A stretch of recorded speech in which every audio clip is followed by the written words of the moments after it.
Nessa metodologia, né? Qual que é o papel do aluno, né?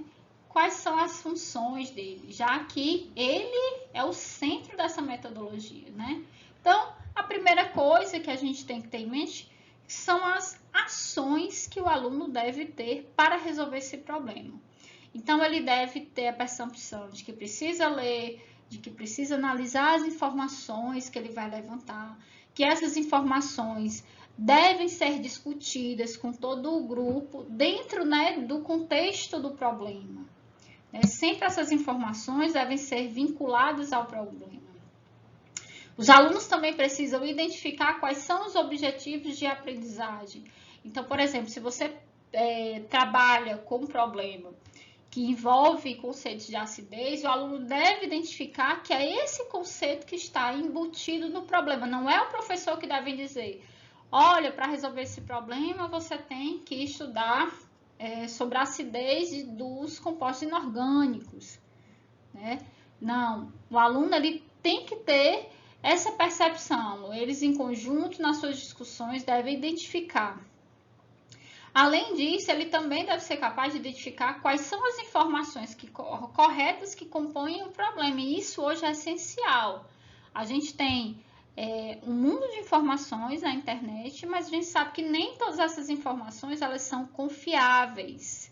E aí, isso aqui, esse ponto 3, é fundamental a orientação do professor para orientar com relação a fontes válidas, que não são todas as informações que estão na internet são verdadeiras. Então, a partir daí, o aluno desenvolve criticidade para ponderar se aquela informação realmente faz sentido ou não, se ela se aplica ou não no contexto do problema dele.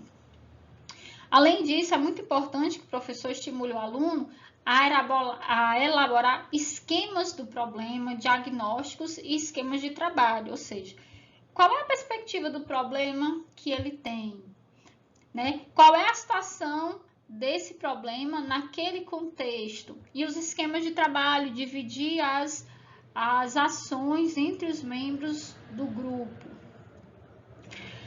Todas as informações obtidas devem ser analisadas pelos alunos, né? Tanto individualmente como coletivamente. Os resultados encontrados por todos os membros da equipe devem ser considerados e na discussão conjunta, considerar aqueles resultados em conjunto que forem mais significativos para a resolução do problema. E a retroalimentação. É fundamental essa retroalimentação, o feedback, né, do professor sobre as formas de trabalho, sobre as informações, sobre as discussões dos grupos. O professor está ali como um tutor, como um orientador, direcionando, guiando, não dando respostas, mas encaminhando, né, orientando os alunos a encontrar essas respostas, essas informações que eles precisam. E quais as vantagens, né? A gente está falando tanto de metodologias ativas, tem que ter vantagens, né? Então, se espera que os alunos se sintam mais motivados, já que eles saem da condição de passivos na metodologia tradicional e passam a ser ativos, né, nas metodologias ativas e aqui na ABP. Então, o fato dele mudar o seu papel nessa metodologia é um motivante. Proporciona aprendizagem significativa, porque a história da teoria vinculada a esquemas de resolução de problemas, que eles veem a aplicação direta do conceito na solução de um problema. Então, isso proporciona uma aprendizagem significativa. Além disso, são desenvolvidas habilidades do pensamento, né? O aluno ele passa a analisar criticamente as informações, analisar criticamente as situações, passa a ponderar o que é relevante, o que não é. Então, essas habilidades do pensamento, elas são desenvolvidas.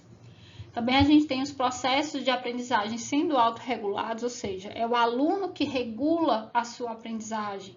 É o aluno que vai dizer qual é a informação que é importante, o quanto que ele necessita se aprofundar naquele conceito, como que ele vai aplicar naquele conceito, aplicar aquele conceito. Então, ele passa a autorregular os seus processos de aprendizagem. Outra coisa que é importante, que a gente pode partir para a integração de um modelo de trabalho, né? A gente tem, por exemplo, dentro da licenciatura, os estágios em que se pode trabalhar essas metodologias ativas nos estágios ou na própria elaboração do TCC, já como uma prévia de como vai ser a profissão de vocês futuramente.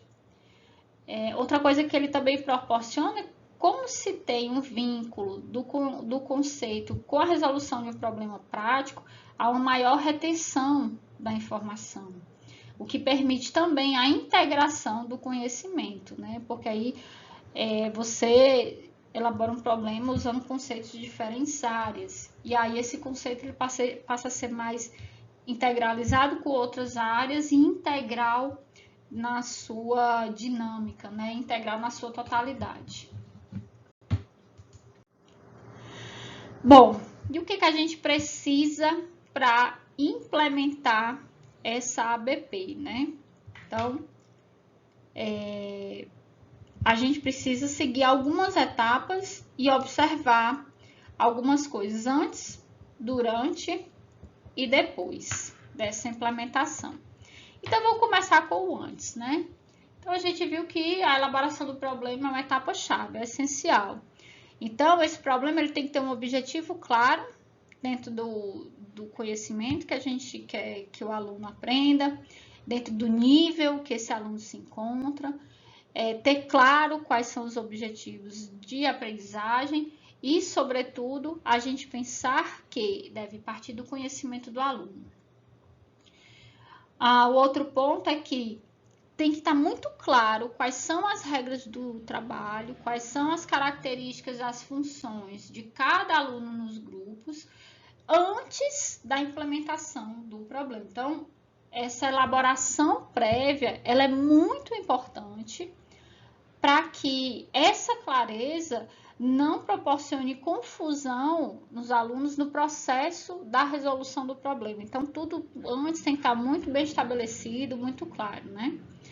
E o terceiro ponto é identificar os momentos mais adequados para aplicar os problemas, né? Não é todo o conteúdo que dá para a gente trabalhar com esse tipo de metodologia. E, além disso, estabelecer todos os tempos necessários para as etapas. Então, as etapas de análise de informações, levantamento de informações, estabelecimento de hipóteses. Então, isso você tem o professor, né, ao elaborar a sua ABP, ele tem que trabalhar com tempos estabelecidos para cada uma dessas etapas. E esse tempo deve ficar claro para os alunos. E aí tem umas dicas, né? Repetir algumas delas que eu já repeti, que eu já falei nessa aula.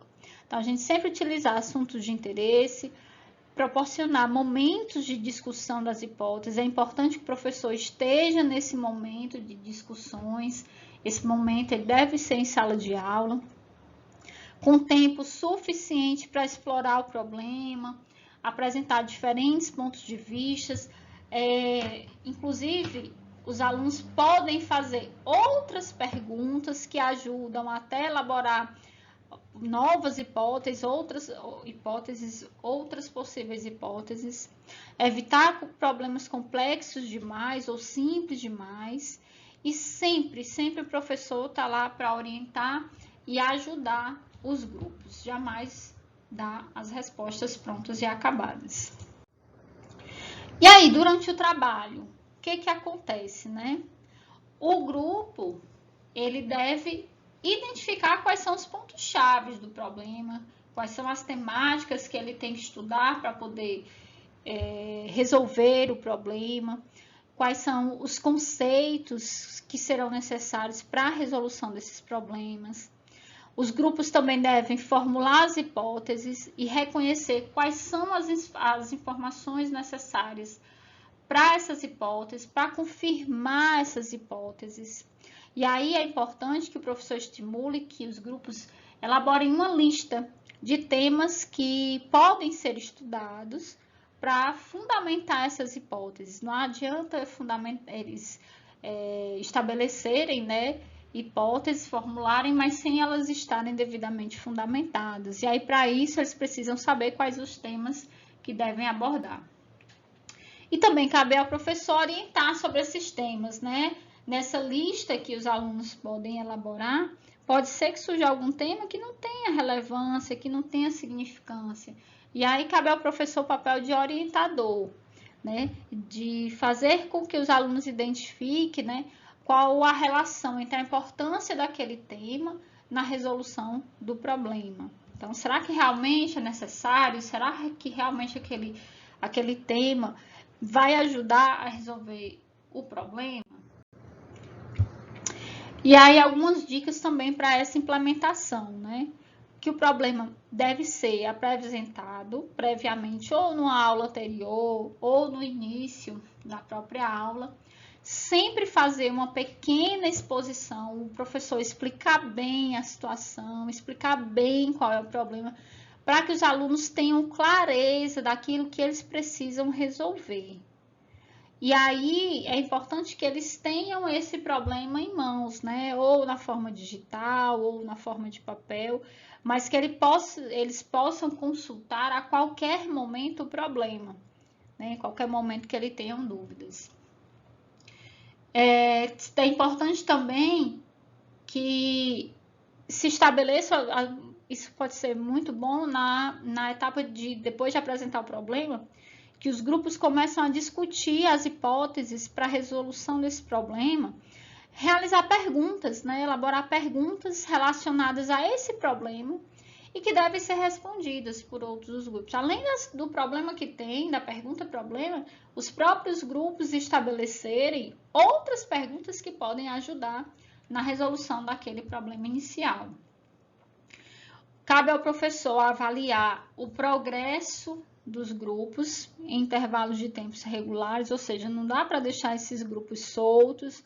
Então, o professor deve estabelecer um plano de acompanhamento, então, seja nas discussões, em sala, seja quando os alunos vão para suas casas e discutem. Então, pedir um plano de trabalho, um mapa conceitual, um pequeno relatório daquilo que eles discutiram, das informações que eles levantaram.